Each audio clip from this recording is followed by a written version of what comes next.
Welcome back to another episode of the Scoreboard. We are heading into week 12 of the NFL season. We're on the final stretch. We're getting into the final third of the season, so this is going to be the key part of the season where playoff dreams are broken or rebuilt or just maintained. Smokey, how are you doing? I am good. I am better than Jaguars fans right now. That was a down of epic proportions. And Doug Peterson, as of this recording, has not been fired yet. We were promised by different sources that he would be fired if they lost to the Lions, and they absolutely got demolished by the Lions. But I don't know. They may wait till the end of the year. I don't know. I don't know how anyone expected them to actually win against probably the best team in the NFL. With Mac Jones at quarterback, but apparently someone was, and they promised to fire Doug Peterson at that game. Hasn't happened yet. We'll see if it does. How are you, Alex? I'm not really better than anyone, I'll be honest with you, because this was probably the worst weekend for me. I haven't heard from you what the results were of our prediction game, but just remembering back, I feel like this was probably the worst week I've had all year, and this is probably the one where we talked about it a lot, the one where like halfway through the season I just like give up the entire lead, as I somehow do every year. I feel like that's what it was, but enlighten me. How did it look? Well, you had a substantial lead, so you're not as bad as you're probably thinking right now. But I did win 4 of the 5 that we disagreed on. You did get the Eagles, whereas I picked the Commanders. So you had that one on Thursday night, and then it went really south after that. We agreed on the Rams and Pats. You had the Pats. We disagreed on the Browns and Saints. You had the Browns. That 2-game bump is legit, bro. The Falcons and Broncos. I did not pick the Falcons. I wanted them to win, but I was not going to pick them, and the Broncos look great for some reason. Ugh, Sean Payton. And the Chiefs and Bills. The Bills finally I can't say they got over the hump. They usually win like 3 out of the last 4. They've won against the Chiefs during the regular season. They just can't do it in the postseason. But you had the Chiefs and you lost that one. On the week, 10 for me and 7 for you, bringing the total on the season 107 for me, 110 for you. So I still have 3 more to make up. So the lead, I let you cut the lead in half. Is what happened. Yes. Okay. So then I need one more cataclysmic weekend like that, and we're back. Yeah. Or just lose 1 per week. This is still not great because now you're definitely in range again, and anything can happen over the last few weeks here, so I don't like that at all. But we have games to get to this week. Before that, though, let's talk about the MVP discussion a little bit. So far, it's been remarkably varied depending on what week we're asking who people's favorite is. So last week, I told you Lamar Jackson was leading by a huge margin right after that win Thursday night against the Bengals. People were convinced Lamar Jackson was leading. Now he had a bad game. Just this past weekend, Josh Allen had a great game. Jared Goff had a great game.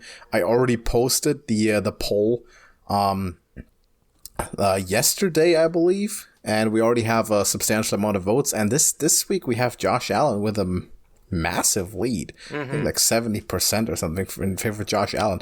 Is it just a bump for beating Kansas City, or do you think it's just in general, it's that tight, so one player has a good game, the other has a bad game, everything flips? Oh, it's recency bias for sure. But I give Josh Allen a lot of credit because I'm falling victim to this also. I have Josh Allen number 1.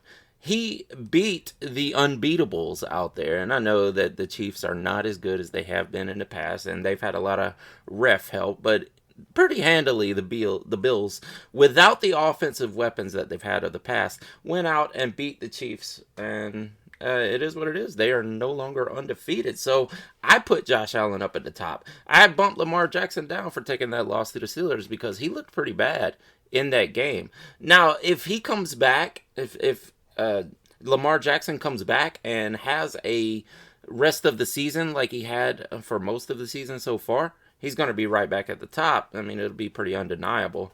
It's just not unanimous anymore. I have Josh Allen at number 1, and I bumped Lamar Jackson down to number 3 because I put Justin Herbert in at number 2 this week. Bumped Jared Goff up to number 4, and Joe Burrow, unfortunately, because he just can't get wins for some reason, drops down to number 5. Yeah, the Burrow thing is perplexing to me. Okay, I struggle ranking them, but maybe I'd put Allen at 1 after last week. It's still tight for me. That the top 3 are set for me: Allen, Jackson, Goff, in no particular order. I think though there's a little bit of separation between them and then number 4 or 5, which are Burrow and Herbert. I have no idea which order to put Burrow and Herbert. I mean, they just played head-to-head. Herbert won. Statistically speaking, Burrow is having the better season. I mean, he's having a standout season. Mm-hmm. Right, 107 passer rating, 27 touchdowns, 4 interceptions. His team is 4-7. I mean, I struggle to see how that's even possible looking at those statistics, but somehow the Bengals managed to just keep losing despite what Burrow is doing. So, I don't think that win should be a quarterback stat, and this is the best evidence that's the case, that team success should not play into MVP conversation, which is why I think Joe Burrow should still be one of the front runners. But I also know that in reality, real life voting, they do consider it. If you miss the playoffs, there's really no good chance you're making anything in the MVP race. So I also agree with you. I think Justin Herbert's got to take that spot. For me, it's number 4. I still put Goff, Jackson, Allen at 1, 2, and 3, but I mean, he's closing in. Herbert, if you can play like a couple more games that way, maybe even beat Kansas City, a lot of things are possible. Maybe Herbert can have can sort of be the late season comeback that no one saw coming. It is possible, but that's my top 5. For everybody who hasn't yet, you can go to our channel page, community page, and vote for your favorite to be the MVP after last week's games. And let's get into this week's games, because we're all saying it every week, but every week is important now as we're getting into the final stretch of the regular season. Starting off with, maybe nothing too dramatic with the division on the line, but the Steelers and Browns. Yeah, the Browns are looking pretty terrible right now, even though it seems that Jameis Winston had a pretty wonderful game out there. He's just that hero ball guy that's going to do this from time to time, but they still got blown out by the Saints. So I can't give him any credit. It's just fun to watch him play quarterback when the guy is no checkdowns. It's always just throw to the end zone, no matter what. Just go routes. Like, this guy does not have check down or, toss off to the running back in his repertoire. It's just, I'm going to let the ball fly whenever I feel like it. So that gives them that puncher's chance at winning this game somehow. It is very, very unlikely. The Steelers are coming off of that win over the Ravens. That defense is absolutely dominant. They held Lamar in check in that game. They didn't let him break free very often, and it came down to the end, and the Steelers got the win. Although Russell Wilson didn't have a stellar game either, but overall, this team is really good. Probably the best team they've had in the past 7-8 seasons or so. So, got the Steelers winning this one easily on the road. Yeah, give me the Steelers living on defense. Best team since Ben, and not just his last year's, but best team since Ben was one of the top quarterbacks, I think, for Pittsburgh. So they're looking very good. Beat Baltimore, poised to win the division, and play a role in the spot for the conference. Now the Chiefs have lost their only one win behind the 1 seed, and the Browns are not very good. So I will take the Steelers to win. Speaking of the Chiefs, they are at Carolina. Yeah, this one should be another easy one. No one's going to think that the Chiefs are just going to fall off after that loss to the Bills. It was, it was a big loss for the Chiefs. 9 points is nothing to sneeze at, but that's just unheard of for the Chiefs, especially this season. I don't know. I don't think it's going to get them down. I think they return to form. And if they don't, then the refs are going to be there to have their back. And our Lord and Savior, Patrick Mahomes, will put one over on the Panthers. I agree. It should be a get-right game, bounce back for the Chiefs. Panthers have not really offered much resistance to anyone. But I said this before. This could be like remarkably uninteresting. This is like everyone expects, like a 50-0 blowout. This is usually the kind of game that ends like 12-3 or something, like 15-6. And I can see that happening in this particular game, unless the Chiefs' defense scores multiple times, which is also not off the table by any means. Vikings at the Bears. Yeah, the Vikings are still winning. They're not doing it in spectacular fashion by any means, but they are still winning. And it almost feels like that's the Vikings of many, many seasons. It's not every season, but many seasons we see the Vikings just tear it up through the regular season and then fall apart at the end of the season. I'm worried about that happening this year, but as of right now, they're still winning. The Bears are coming off of a devastating last-second loss due to a blocked field goal, and Green Bay put one over on them. Because of that, I don't think they're going to just get it together, even though they played halfway decent in that game. I don't think they're formidable by any means, even though it is a division game. I'm going to stick with the Vikings. Yeah, give me Vikings as well. Like, Bears, I mean, they're finding new ways to lose. Now, granted, that Denver showed them this exact way to lose before last week, getting the game-winning field goal blocked last second, and they managed to repeat it somehow. But something's going on with blocked field goals, by the way. There's more of those than I seem to remember in recent history. So maybe defenses have figured something out, and teams need to look at that in the offseason. There's a lot of shenanigans going on field goals. I'll take the Vikings as well at Chicago. They're just top to bottom better team. Justin Jefferson gets going a little bit. I don't think they have the people in the defensive backfield to really deal with that. So Chicago taking another loss at home. Titans and the Texans. Blowout win on Monday night for the Texans, but it was the Cowboys. Didn't we expect that?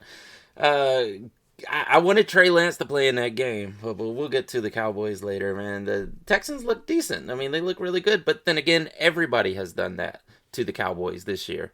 So it's not a spectacular feat, but Titans are bad. It doesn't matter if they're coming off of a bye or a loss or the ever so fleeting win that they might have. The Texans should easily win this game because the Titans are just that bad. It is a divisional game, so there is that chance that it may be a close game, but Texans are at home. I'll take agree. Also, not a big debate here. Houston's looking a lot better. Tennessee is, well, in a rebuilding year. Let's see what they do in the draft. Texans keep this one at home.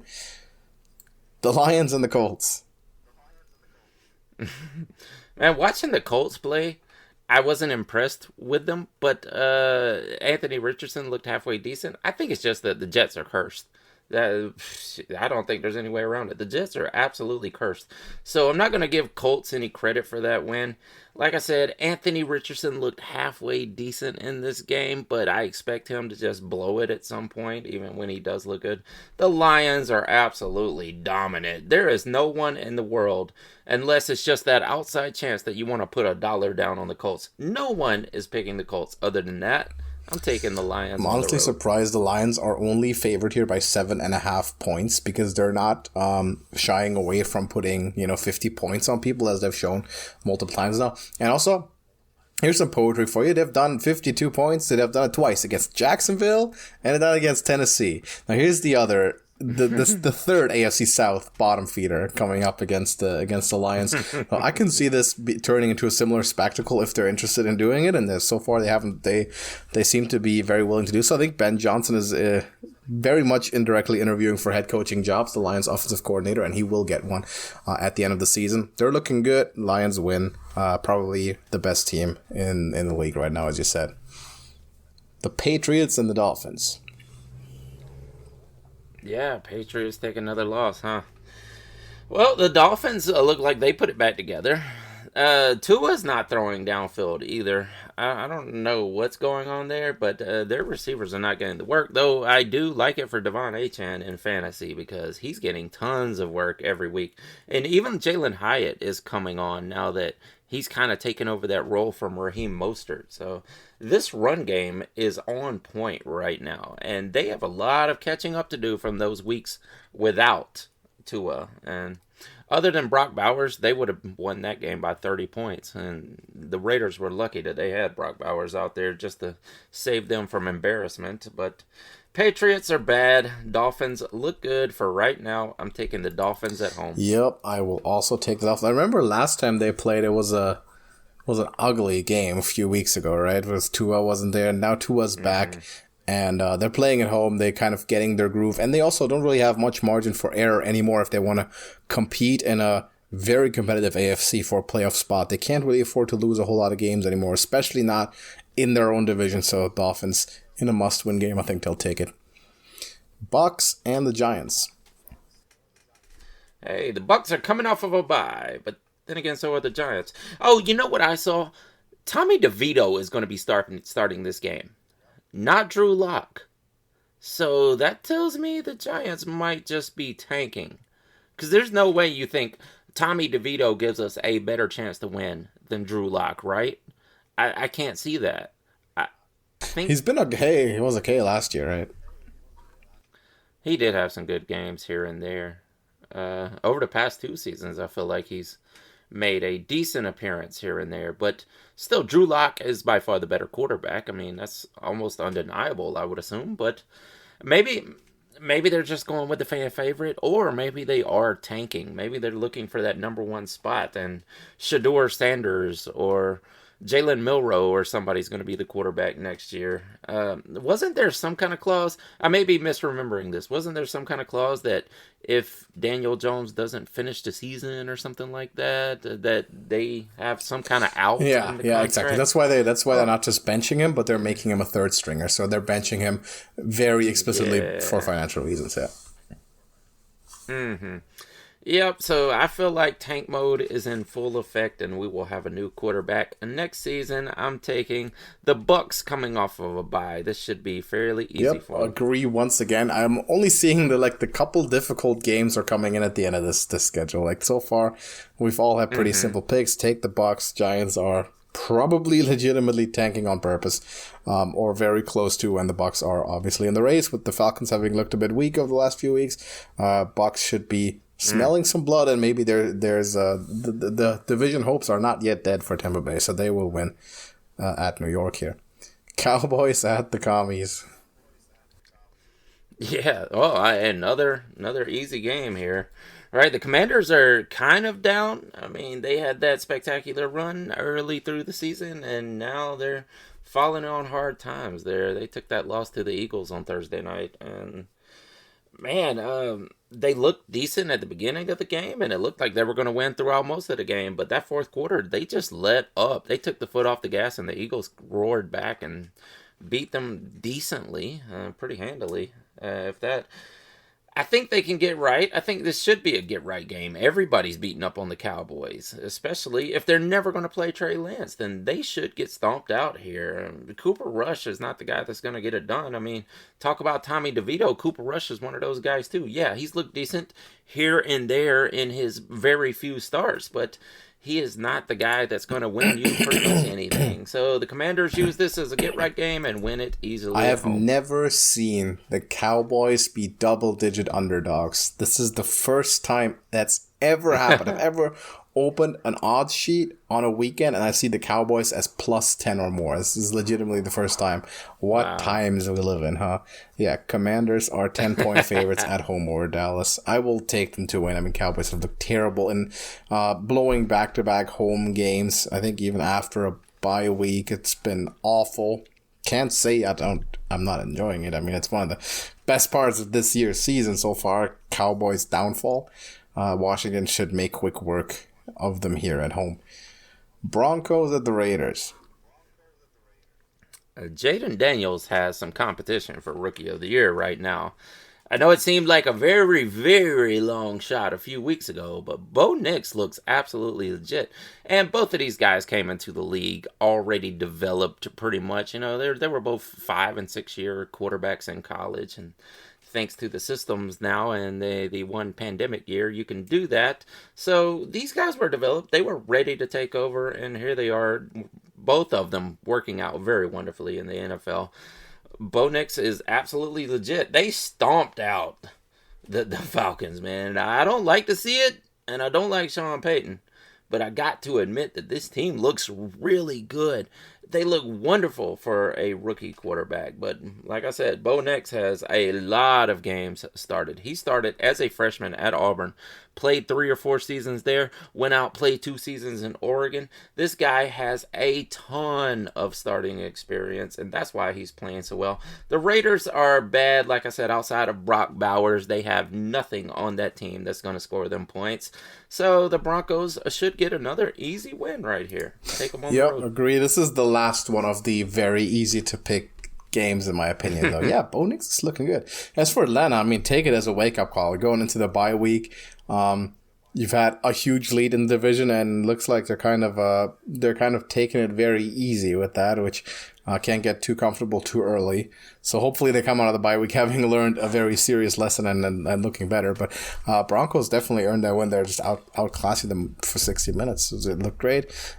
Raiders not very good. Just got beat by the Dolphins, and in general, the Raiders have been lingering around and just stinking mediocrity for a long time now. When was the last time the Raiders were even like in playoff discussion after midseason? Like 2016, I believe. But like the pre-Mahomes year, the pre-Justin Herbert year. So yeah. Yeah. Right about the time that Mahomes, I don't think Mahomes was he sat behind Alex Smith. It was the year that. Yeah, it was the year that Derek Carr and Carson Wentz were both in the running for the MVP until they both had injuries right at the end of the season. Yeah, no. Or a few games before the end of the season. Man, yeah. Raiders are not looking good. Like, they're going to need to... I mean, they're obviously going to draft a quarterback at this point, I'm assuming, because you have the Chiefs and Chargers with superstars. The Broncos, Bo Nix looks great. You can't be the one team in the division that just does not have a quarterback at all. That'll spell doom for a decade for that team if you're sticking with that. So they arguably should also be thinking about tanking at this point. There's no way they're beating any of these three division rivals this year or compete with them in any way. There's zero playoff hope. So Raiders are going to lose at home, and they're going to rethink some things going into next year. Now we get into the tough games. These are the ones that are a bit harder to pick all at the end of the slate, starting with the Niners at the Packers. This is really tough because the Niners are coming off of a pretty bad showing. Although Brock Purdy played well in that game, it's just you can't lose at home to your division rivals like that, especially when they were having a down season overall. It's the 500 club. It feels like that whole division is the 500 club now.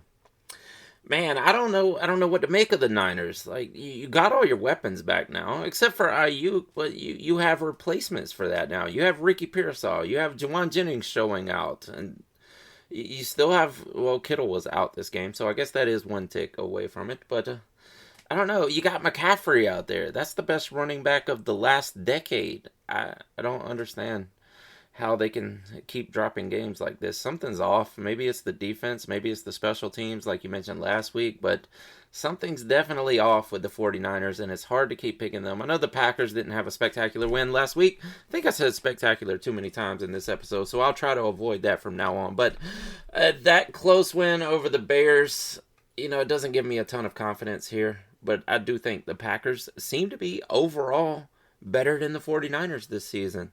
And they are at home, so I will be taking the Packers at home. Yeah, there's a lot of problems with these Niners. I don't know where to start. Like Brock Purdy obviously is not, and the problem is at least good to see that he has consistently been solid and one of the better players on the team.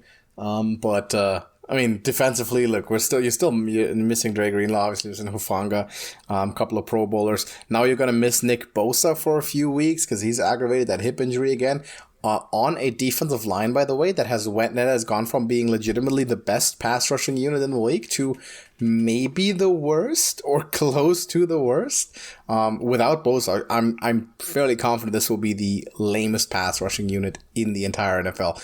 And it's kind of it happened like so slowly that you don't really realize it. But if you think about it, like 2019 49ers defensive line, both the starters and the rotation, no one's left. They just one at a time. They kind of left and were replaced by just inferior replacements one by one. And that'll obviously turn the whole defense upside down. You have two linebackers that cannot cover at all, playing in a 4-3 system. Also is not going to work.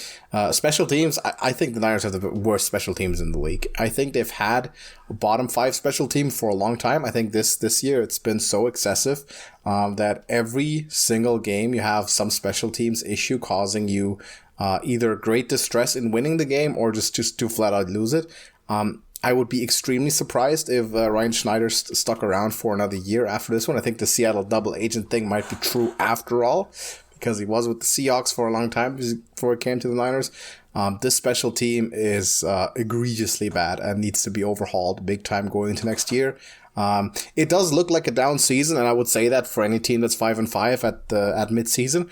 But here's the thing: they're only a game behind the Cardinals for the division title, because, like you correctly identified, this is the division of mediocrity. Everybody's just average here. They're all not great, not terrible. They're all average. 3 times 5-5, 1-6-4 teams. So everything is still possible. You one win against Arizona away from just leading the division again, which you're still playing Arizona and also the Rams one more time. But going 3-3 in your division also is not what you want when you're the Niners. But yeah, it's not looking good. Injuries, play calling hasn't been up to snuff. The defensive staff, special team staff, everything needs to be overhauled a little bit in the offseason. You definitely need to get players healthy again. The injuries you can't do anything about, but also they're lacking in creativity when like a player is out or 2-3 players are out. Not only is the depth not there offensively, but also the creativity is not there. It's just hand it to McCaffrey. Okay, he's not 100%. We'll do it anyway. And then like 3rd and long, hope Juwan Jennings catches the ball and makes like a crazy play. That's the entire game plan, and has been seemingly, well, last game it certainly was. I think maybe they've gotten too arrogant as well, thinking like they're going to be lords of the division forever, and they're slacking off a little bit. That's possible.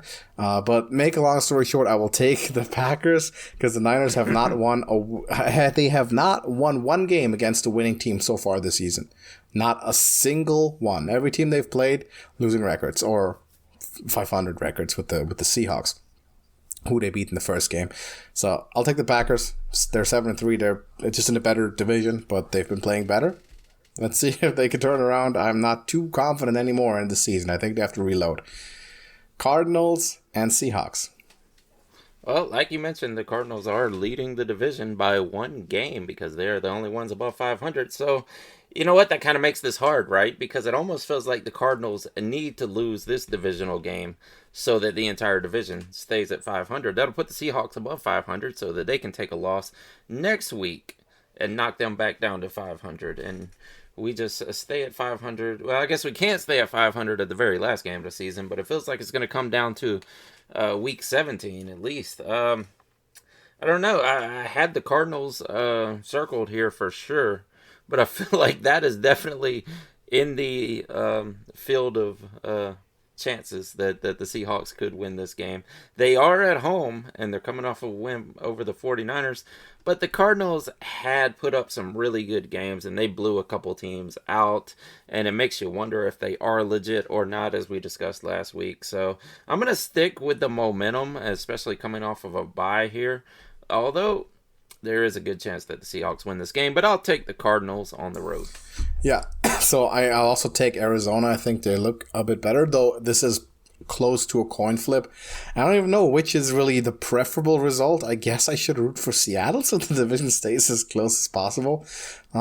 Very tough to actually say. I think best case scenario at this point is that it really does come down to week 18. Niners are going to play the Cardinals in week 18.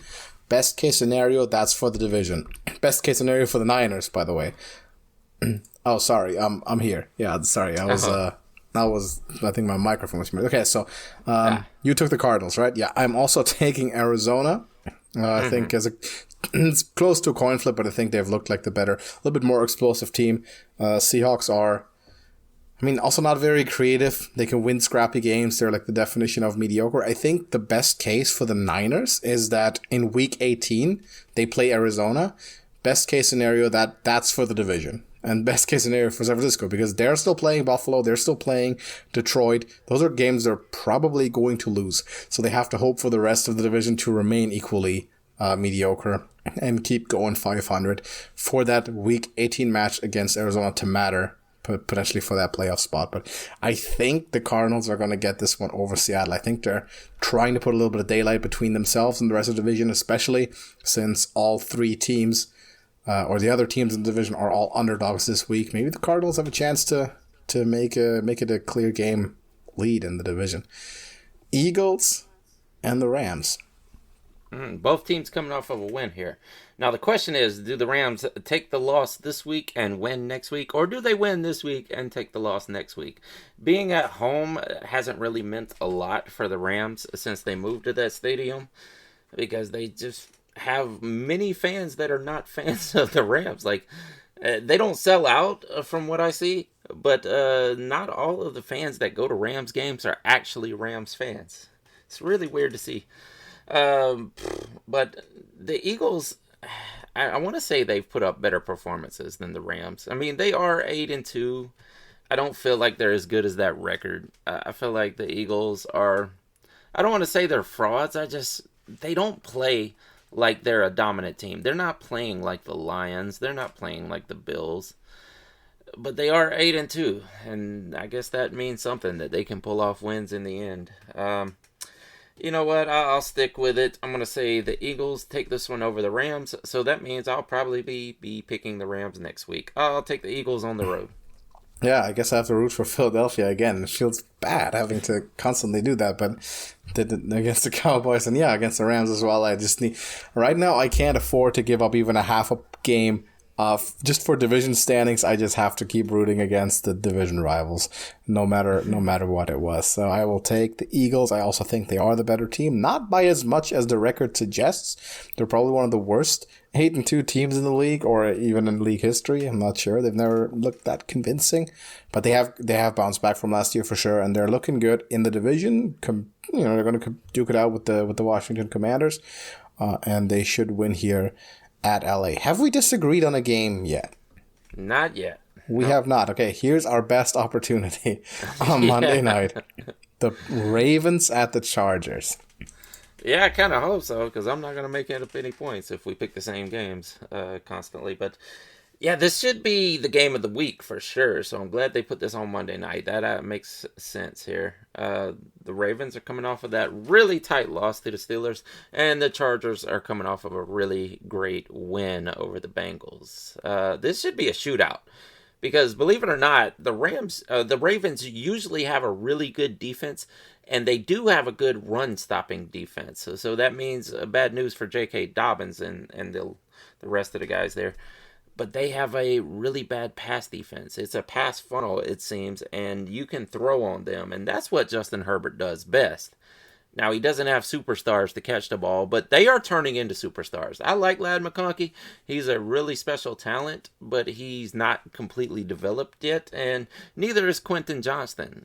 Both of these players played against. Didn't I mention that to you, that both of these players played against each other in a national championship game? Yeah, and you compared it to the T. Higgins thing, and T. Higgins and Jamar Chase, who also played against each other in a national championship game. So that was a great scenario. But I wish I would have thought to bring that up on the show last week. But this one, like I said, is a very hard pick, and I want to go with the momentum. But I feel like the Ravens are going to rebound. I feel like they have to. I mean, they are one of the best teams in the league, regardless of being 7-4. And they're going to do it through the run game. And the Chargers are not that great at stopping the run. So this is going to be the run game versus the passing game here. Like I said, I think it's going to be a shootout. But I'm going to pick the Ravens to get it back together and win on the road. However, if the Chargers do win this game, I can't keep picking against the Chargers. They are killing it. So this will be the last time I pick against them if they win this game. Look, this one's tough. This one's really, really tough for me to pick, because the Ravens just come off of a loss. Chargers come off a win. The momentum is with LA. But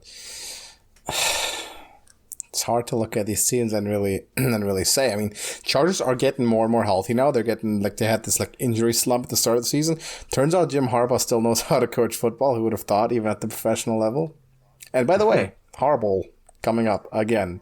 Jim versus John. Oh yeah. For the first time since the 2013 Super Bowl, this is another Harbaugh game. So I can't imagine which way this one's going to go. There we have two very well evenly matched teams yet again. Should be a great game. Since I don't really have a preference on who I want to win, but who I think is going to win. To me, it's 50-50 game. I will I'm just going to pick the Chargers so we have a disagreement. That's all. I don't have an argument either way for why I should definitely pick one over the other. I will take the Chargers. Maybe that will catapult Justin Herbert even higher in the MVP ranking. That would be cool to see, get him some recognition. He's one of probably the best quarterback in the league who just has not received any kind of recognition that your Mahomes and your Allens and Joe Burrows and Lamar Jacksons have gotten over the last 5 years or so. And he should. And he's finally on a team that lets him do that at least a little bit. I think I'll take the Chargers. Have some tension, at least on Monday night in our prediction game. And I'm putting my money behind my favoritism as well, because I prefer the Chargers to win over the Ravens, so I will take them. Okay, so single disagreement. That's because we don't have that many games. Also, we have 6 teams on bye. Falcons, Bills, Bengals, Jags, Saints, and the Jets. I'm sure you're happy that you have a bye week. Oh, yeah, they need to regroup after a beatdown like that, for sure. It's starting to look like the older quarterbacks coming off of Achilles injuries are not looking that well this season. But then again, I'm kind of overlooking how Kurt has had some good games here and there. Not that mobile, and neither is Aaron Rodgers. These guys are both throwing little screen passes and not passing downfield like they should, especially with the weapons that they both have. But yes, I'm glad that they have a week off. They need to regroup, and they're going to have to come back strong if they want to make a playoff push, because at that record, you could easily blow this and let the Bucs come back in on you. But right now, protect that lead, get healthy, get ready, and come back stronger than you were before, for sure. Yeah, if you don't have the mobility as a quarterback, you gotta have the really good offensive line. Jets sure don't. They may have the worst line in the league. I don't know, Falcons. I mean, you've had some good offensive lineman picks over the last few years. You got Jake Matthews, right? He's probably McGarry. Yeah, he's great. So Chris Lindstrom. Yeah. So at least a little bit better. But yeah, I think the Falcons, they are still leading in the division, still have a winning record, right? So it's been a calamitous 2 weeks, but it's all good. You have a bye week. You get to relax, regroup is direly needed. Hope that the rest of the division loses, which looks at least quite possible. The Saints themselves have a bye week, so they can't really do anything. And then next week, challenges continue. They're playing the Chargers next week. Or the week after. Yeah. That's going to be tough also. You know, you brought up the offensive lineman picks. I'm still mad. I forgot what year it was. 2019? No, it was 2020. It was the 2020 draft because LSU had just won the national championship. And Lloyd Cushenberry was on the board in the 3rd round, and we picked, Matt Hennessy. Tell me where I haven't even looked it up, but I know Matt Hennessy was kicked off the team last year. He was an absolute failure and a bust. And Lloyd Cushenberry, understand that he's injured right now, but is one of the best offensive linemen. You know, a top player, a top offensive lineman in the country or in the league. So, I'm still mad about that pick because there was many years there when we picked horrible players from West Strawberry State University, you know, when there were SEC players on the board. And we did that over and over and over again. It was getting really depressing. But I'm glad that some of the, the Boston College guys and things like that we have picked are starting to work out. But they're not the best offensive line in the country by far. But we should have had Lloyd Cushenberry. We would have been much better. It's all linemen are always underrated. Both sides of the ball. Continuously, linemen are underrated. Oh, absolutely. Because no one calls their name until they do something wrong. Exactly. And people don't this is why I love what the Chargers did, right? They could have picked their choice of receiver. Early this year, people were talking about Keenan Allen's gone. You know, they're gonna pick a top receiver. No, they picked the best offensive tackle in the draft, and it's looking great. It's working out wonderfully for them. That's what Jim Harbaugh does. He picks big offensive linemen. He runs the ball. That's how you can generate value as a team when the rest of the league kind of goes the other way. It's like I said, you leave a great center to the 3rd round. He ends up with the Broncos, I guess, drafted him at the end of the day, and now he's with the Titans, I believe. But yeah, that would have been a great pick. Would have been a good pick. It would have. Never underestimate the lineman. Yeah. Yeah. The Niners had their best years when they drafted defensive linemen in the first round every single year. And we said, hey, the pass rush is their best, like the defensive line is their best unit on the team. They draft another D-line, first round. Kept working. Mm-hmm. Looked great. The Eagles did that The Eagles did too. Yeah. Mm-hmm. More teams need to do that. But yeah, that's the week. Yeah. That's the week. Let's see how it goes. I hope I come up with a point advantage. It's going to go 1 point swing either way. Either you're going to win by one or I'm going to put all my money on the Chargers. I hope they don't let me down. I really hope that they have recovered and turned things around from what they were like for so many years now with Jim Harbaugh. Should be an exciting one, though. At least the latter part of the last 4 games on the schedule should be exciting. The early window looks like a whole lot of pretty clear, maybe blowouts. Maybe not, though. There's going to be an exception or two. There'll be some surprises. Mm-hmm. See if they can break the curse of Phillip Rivers. You know what? It may be the curse of Drew Brees because of how that situation went down. Drew Brees went on to win a Super Bowl, and Phillip Rivers fell into mediocrity for the next decade or more. Yeah, I don't even know what the curse is of because like I don't know. Is it the curse of Dan Fouts? Like how far does it go back? Yeah, it's never really worked out. Like Brees came in, didn't work. Rivers came in. I mean, he was great. Played like one playoff game or two. Imagine that, right? Didn't even get to an AFC Championship game. Anything. Yeah. Nothing. And Herbert's on the same path. So far, same thing. Unless they can turn it around, yeah. I think this year is going to look different. I think they'll look okay. Yeah, it feels like it right now for sure. I mean, they have a 7-3 record, and it's been many years since they could say that. Yeah. Oh yeah, for sure. Probably since like the last time, second to last Phillip Rivers season or something, or even before that. Who knows? I think it was even before that. Maybe. Man, what? Yeah, they did make the playoffs in his latter part of his career. Yeah, one time they did. Yeah, I remember. Yeah, maybe 2018 or something. Yeah, it could be. I think that sounds right. But it didn't go very far. Probably must have been that. I think I remember they played the Patriots pretty early and lost. Yeah, must have been something like that. They never went very far at all. Let's see how they do this year. They're looking good. Kansas City's beatable in the AFC West. Definitely beatable. Oh, yeah. So you take that momentum into the next game. Everything is possible in the AFC, and Chargers are finally becoming that team we expected them to be for many years. All it took was a coach. Who would have thought? All right, let us know, everybody at home, what you think about these games. Let us know your picks in the comments. Drop us a like. Smokey, do you have anything to add for this week? Tennessee Volunteers. I'm glad you lost. That's it. Okay, cool. Yeah, because because Georgia needs every win they can get now. By the way. Oh yeah, they do. As does Alabama. And no one in college football, the fans, none of them talk more than the Tennessee Volunteers fans. So we beat them 8 straight seasons in a row. But it doesn't matter. Every single year they are talking about how they're going to destroy us. Not even Bama? I thought you'd hear even more from them. Well, Bama's probably the most entitled fan base out there. They want to fire their coach after one loss seasons, you know. I can admit that. That's true.